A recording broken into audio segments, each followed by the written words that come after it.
Hello, everybody. So, following the first episode of the Grand View Garden, this is the second episode. They had no power, so they built a world in poetry, the secret republic of the Grand View Garden. They had no power, so they changed their names. Before they read a single poem, Linda Yu make a strange demand. She said, "Now we are poets. We should stop calling each other sister, sister-in-law, or and cousin." Then she said something even stranger. "We're all Shi Wong now. Poetic old man. That's a joke." A group of young women inside one of the China's richest household decides that for the purpose of poetry, they are no longer daughters, sisters, widows, wives in waiting, or relatives. They are all literary people, and the tiny change tell you everything. Because in Dream of the Red Chamber, family words are never just family words. Sister tell you age, cousin tell you rank, daughter-in-law tell you duty, and tell you distance. Every word place you inside a map of obligation. Who speak first, who serve, who inherit, who marries, who leaves, who stay behind. So before this girl create a poetry society, they do something more radical. They suspend the grandma of the family, not forever, not legally, but not enough to ask, "Who am I?" when I'm not being addressed by what I own someone else. This is the cultural difference that change everything. Every many modern Western story began with an exit. Leave your hometown, move out, get a job, choose your name, build a life your parents did not plan. The dream is powerful, but dream of the red chamber begins where the door is closed. This girl can't simply live. Their money is tied to the household. Their marriage would be decided through the household. Their reputation live inside the household. The safety, education, servants, rule, and future come from the household.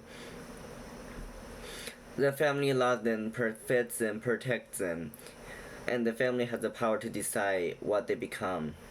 So it's a different kind of prison. Not one built from hatred, but it's built from love, duty, dependence, hierarchy, so tightly that woven together that pulling one thread can tear your whole life apart.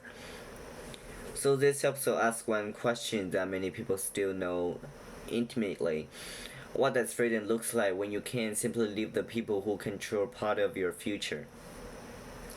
For a student dependent on family money, for a young person whose family is both the refugee and their greatest pressure, for someone caring for parents.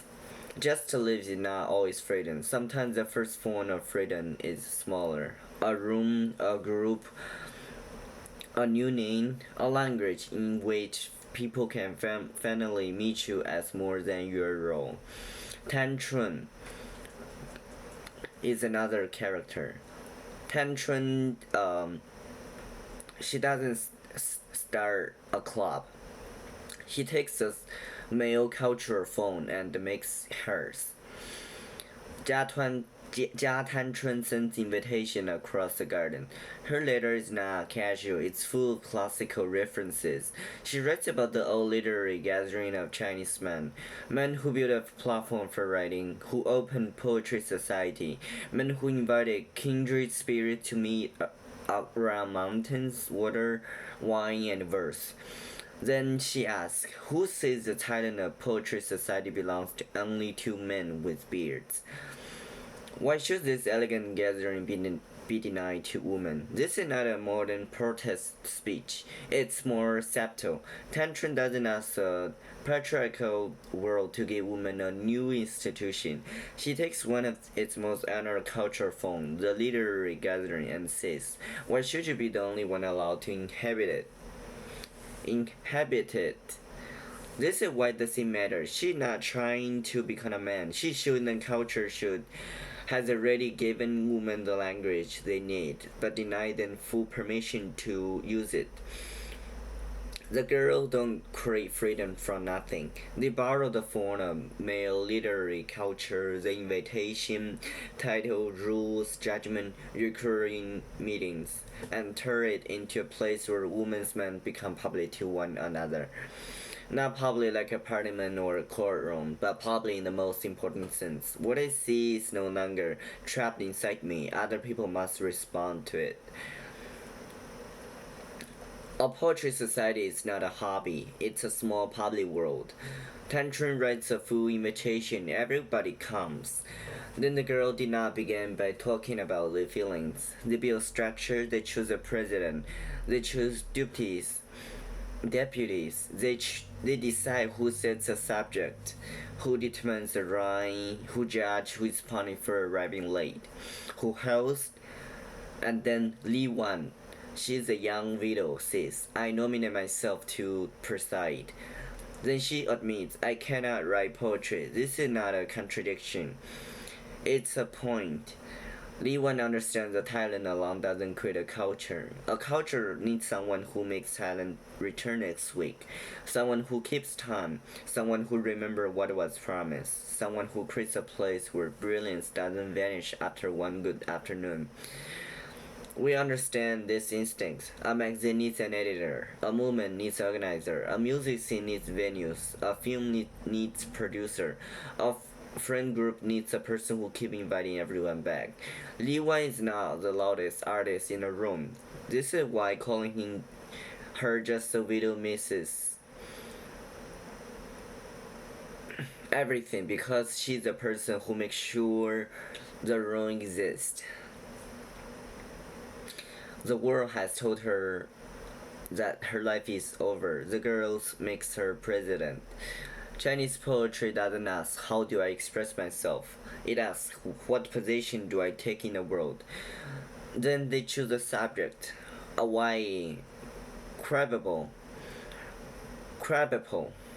Everyone must write about the same flower, same form, same rhyme family, same deadline, a stick of incense burn.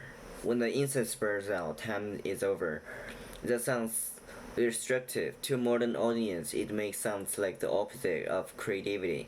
Why not let everyone write whatever they feel? But this is where Chinese poetry gives us a different idea of freedom. The shared form is not there to erase itself, it is there to reveal it.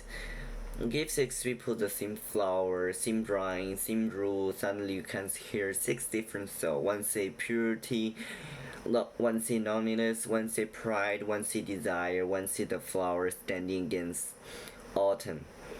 The Chinese phrase is poetry gave voice to one's zhi.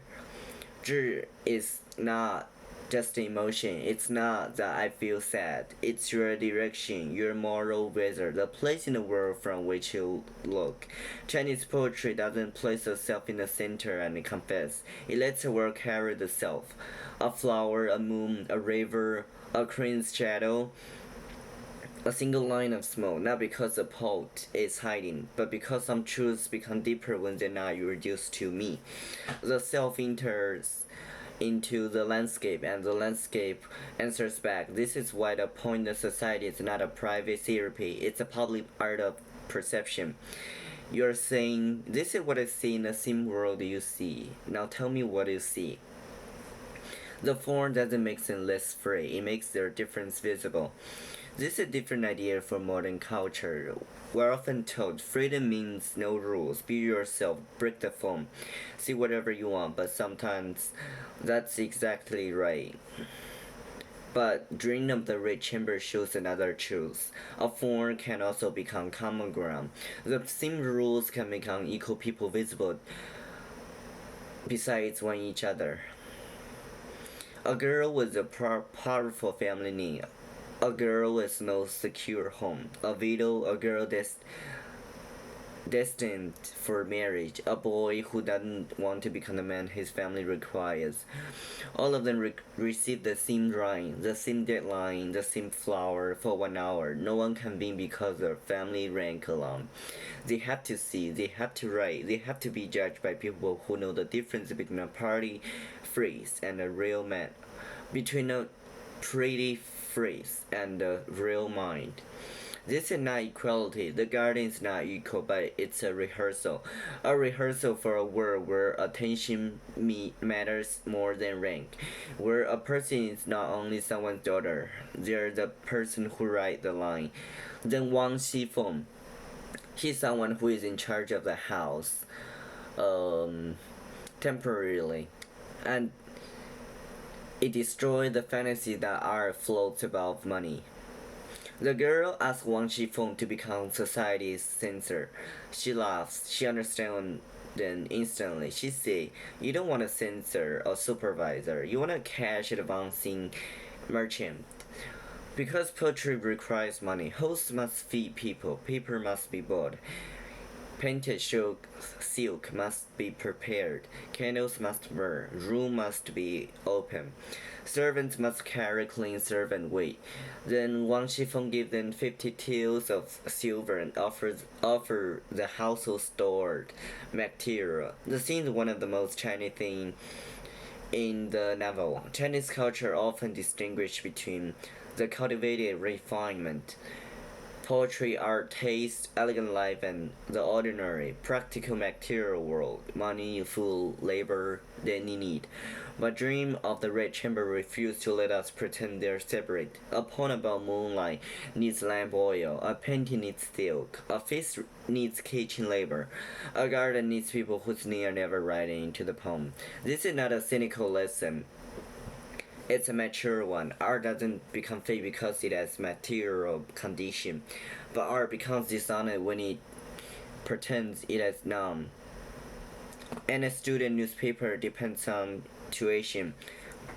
An independent film depends on someone saving. And our collective depends on unpaid time after work. The poetry society is real. The beauty is real, but it's borrowed beauty, borrowed money, borrowed labor. That's why it's so moving. Why this is not a feminist utopia, and why that makes it greater. Don't turn this into a simple fantasy of girls escaping patriarchy through poetry. That would betray the novel. The servants still work. The family can to the garden. Marriage can still take this woman away. Money still come from elder and household system. But the poetry society can't save anyone when power decides to enter the room. It's not a republic in the modern political sense. A republic gave citizens right, property, legal protection. The girls have none of that, so why call it a secret republic? Because for a brief period, they create the habit of citizenship.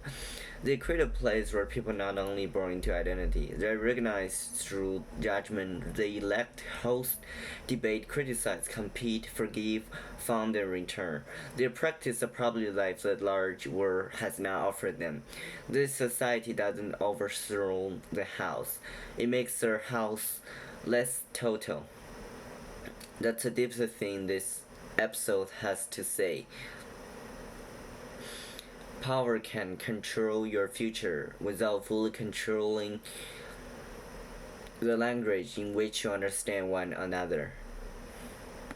The first episode was about a garden built by wills and power. This episode is about what the young people do with the borrowed space.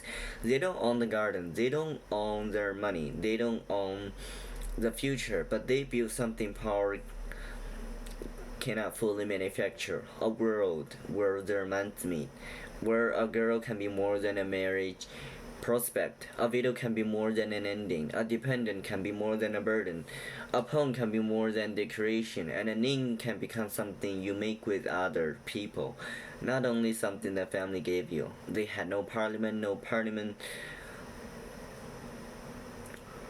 no independent property, no guarantee that tomorrow will still belong to them. So they did the first thing free people always do. They created a language in which they could recognize themselves.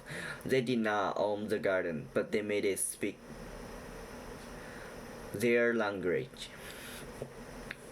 That's for today. So I think the next episode will be Jia Tan Chun. and her story.